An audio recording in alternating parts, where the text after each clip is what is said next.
नमस्कार, मैं सुचेता, वास्तु और ज्योतिष रिसर्चर और आज हमारा विषय बहुत महत्वपूर्ण है। आज हम चर्चा करेंगे सनातन धर्म में भोजन और पर्व या त्योहार का गहरा संबंध क्यों है, क्या इसके वैज्ञानिक रहस्य, क्या कारण है। ये बहुत महत्वपूर्ण वीडियो है, इसलिए इस वीडियो को अंत तक अवश्य देखिएगा। देखिए, सनातन धर्म संस्कृति सनातन आज भी जीवंत है, फल फूल रही है। इसके पीछे क्या कारण है? वैसे ही आप कई जगह देखेंगे, कई संस्कृति सभ्यता आई और चली गई, जैसे इजिप्शियन, ग्रीक, रोम, मिस्र की संस्कृति आदि का हमने पढ़ा है कि बहुत सारी संस्कृति आई और चली गई, परंतु सनातन धर्म पूर्णतः वैज्ञानिक धर्म होने के कारण आज भी फल फूल रहा है और जीवंत है। और इसके पीछे बहुत से ऐसे वैज्ञानिक तथ्य है, कारण है, जो बहुत से लोग भूल चुके हैं, इसलिए इसका पूरा फल या लाभ नहीं उठा पाते।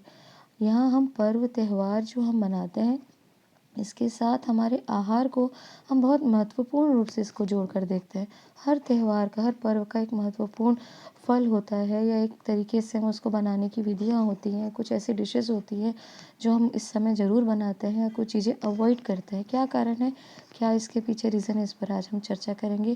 क्योंकि हमारे ऋषि मुनियों ने जो हमें ज्ञान दिया है, यह मात्र साधारण ज्ञान नहीं है, बहुत ज़्यादा गहराई से विश्लेषण किया हुआ, रिसर्च किया हुआ उनके द्वारा दिया गया यह अकल्ट नॉलेज है, जिसको हमें जानना बहुत आवश्यक है।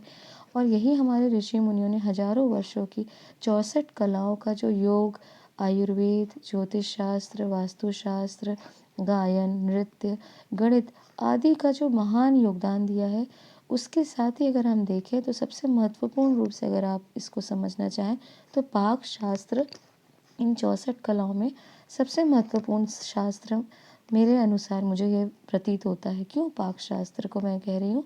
क्योंकि पाक शास्त्र हमसे सबसे महत्वपूर्ण रूप से हम जुड़ते हैं, क्योंकि यही एक भोजन बनाने की विधि, तरीका, किस प्रकार से बनाना, कैसे बनाना और कैसे एक स्वस्थ जीवन को प्राप्त करना, ये हम पाक शास्त्र के माध्यम से जानते हैं। और ये बहुत सारा ज्ञान जो है लुप्त हो चुका है, और हमने इसको देखा है कि पाक शास्त्र हमारे मात्र शरीर से ही नहीं, मन की दशा से भी जुड़ा हुआ है, और ये हमारे बहुत गहरे मन पर प्रभाव भी डालता है। हमारे आत्मा में, हमारे शरीर में इसका बहुत महत्वपूर्ण प्रभाव होता है। इसलिए हम सबसे महत्वपूर्ण पाक शास्त्र को देख पाते हैं, और इसीलिए कहा गया है कि जैसा होगा अन्न वैसा होगा आपका मन। और यही कारण है कि स्वस्थ मन की जैसी आपकी स्थिति होगी, मनोस्थिति होगी, मनोदशा होगी, वैसे ही आप अपने जीवन को, अपने शरीर को अच्छे विचार, अच्छे आचरण और अच्छे आत्मिक जागृति, आत्मिक शांति को भी आप इसी के माध्यम से प्राप्त कर सकते हैं। अन्यथा अनेक जो बाकी कलाएं हैं, ज्योतिष, वास्तु, आप इनको समझने के लिए आपको भी एक स्वस्थ मन की आवश्यकता है। योग, आयुर्वेद आदि जो आप प्रयोग अपने जीवन में करेंगे, उसके लिए भी आपको स्वस्थ एक मन की स्थिति की ज़रूरत है, क्योंकि आप उसका पूरा लाभ ले ही नहीं सकते जब तक आपका मनोस्थिति, मनोदशा, आत्मिक जो जागृति को आप समझ नहीं पाएंगे, एनर्जी को साथ कनेक्ट ही नहीं कर पाएंगे। तो ये पूरी एनर्जी का एक खेल है, इसीलिए भोजन को सबसे महत्वपूर्ण स्थान दिया गया है। इसीलिए हमारे ऋषि मुनियों ने हर पर्व, हर त्यौहार को अन्न भोजन के साथ जोड़ा। और शायद ये कहना, अगर इसको विपरीत उल्टा करके देखा जाए, कि हर तीज त्योहार भोजन करने के लिए ही बनाया गया है, किस प्रकार का भोजन करें, कैसा भोजन करें और कैसा भोजन ना करें, अगर इस तरह से भी आप लें तो ये कहना पूरी तरह से गलत नहीं होगा। क्योंकि जैसे अगर आप अब शुरू हम करते हैं पर्वों की, त्योहारों की, तो अभी हमने हाल ही में शिवरात्रि का पर्व देखा। महाशिवरात्रि एक महान हम साधना काल देखते हैं, जिस समय जागृति की अवस्था से आप पूर्ण अपनी आत्मिक जागृति को प्राप्त करते हैं। आपको अपनी शक्तियों को जागृत करने का यह बहुत महत्वपूर्ण होता है, समय माना जाता है। इस समय हम शिव जी की आराधना आदि करके, पूजा आदि करके उनका अभिषेक करते हैं। और सबसे महत्वपूर्ण पदार्थ इस समय क्या चढ़ा जाता है शिवलिंग में? सबसे महत्वपूर्ण पदार्थ है गाजर। इस समय शिव जी को गाजर अवश्य चढ़ाया जाता है। और गाजर चढ़ाने का क्या कारण है? क्योंकि ऋतु अनुसार गाजर का सीज़न एक तरीके से ख़त्म हो जाता है, और ऋतु परिवर्तन होने के कारण गाजर मनुष्य के शरीर के लिए कष्टदायक हो सकती है। इसीलिए हमारे ऋषि मुनियों ने इस समय गाजर चढ़ाने की जो परंपरा बनाई। और अगर आप देखिए, बाकी शिवरात्रि, महाशिवरात्रि के साथ साथ हर माह में शिवरात्रि मनाई जाती है त्रयोदशी की, तो उस समय भी आप देखते हैं कि हर मास में हम कुछ न कुछ शिव जी पर भोजन पदार्थ आदि वस्तु को चढ़ाते हैं, इसका क्या अर्थ है कि हम डायरेक्टली उस समय उस वस्तु को हम त्याग देते हैं। हम अपने जीवन में उस वस्तु को इसलिए त्यागते हैं ताकि हम स्वस्थ शरीर, स्वस्थ मन को प्राप्त कर सकें। जैसे सावन में दूध को चढ़ाया जाता है और इसका सीधा सा कारण है कि इस समय दूध आपके लिए शेकर नहीं है। मैं आपको इसमें जानकारी दे चुकी हूँ क्यों नहीं है, आगे भी मैं आपको बताऊँगी कि उस समय दूध आदि पीना आपके लिए हानिकारक हो सकता है। क्योंकि गौपालक होने के नाते ये सारी चीज़ें हमें ज़्यादा हमको इसकी जानकारी रहती है, तो आपको जो ये इसके वैज्ञानिक तथ्य कारण भी आपको भी जानना चाहिए। साथ ही साथ भादों में हम भगवान शिव जी पर दही चढ़ाते हैं।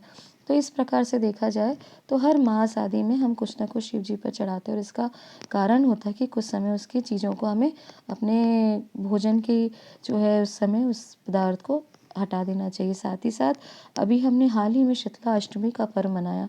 इस दिन माता शीतला की अष्टमी के दिन पर्व को जो हम देवी आराधना साधना के द्वारा हम माता को प्रसन्न करते हैं उनकी पूजा में। और सबसे महत्वपूर्ण चीज़ ये है कि इस दिन माता शीतला को बासी भोजन प्रसाद रूप में चढ़ाया जाता है और पूरा परिवार इस बासी ही भोजन को खाता है, स्वयं प्राप्त करता है और आगे या कोई घर में आए उसे भी हम यही भोजन देते हैं।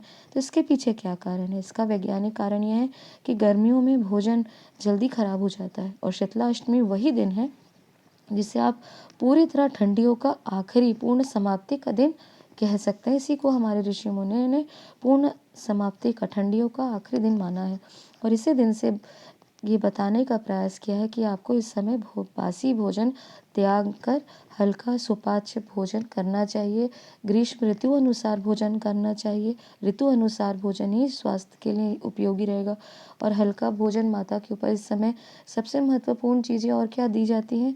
दही, चना, गुड़ आदि नीम की पत्तियों को भी माँ के ऊपर यहाँ पे अर्पण करना आवश्यक माना गया। तो इसका क्या वैज्ञानिक आधार है कि इस समय आपको हल्का दही, सुपाच्य भोजन, भिगोया हुआ भोजन, जैसे माता के ऊपर चने की दाल भिगा कर चढ़ाई जाती है। तो कहने का अर्थ है कि ये सारे जो पर्व त्यौहार हैं ये डायरेक्टली हमारे स्वास्थ्य के साथ, हमारे शरीर के साथ जुड़ा हुआ है। वहीं आने वाली नवरात्रि का जो ये पर्व है ये मौसम ऋतुओं के अनुसार संधि का पर्व माना जाता है।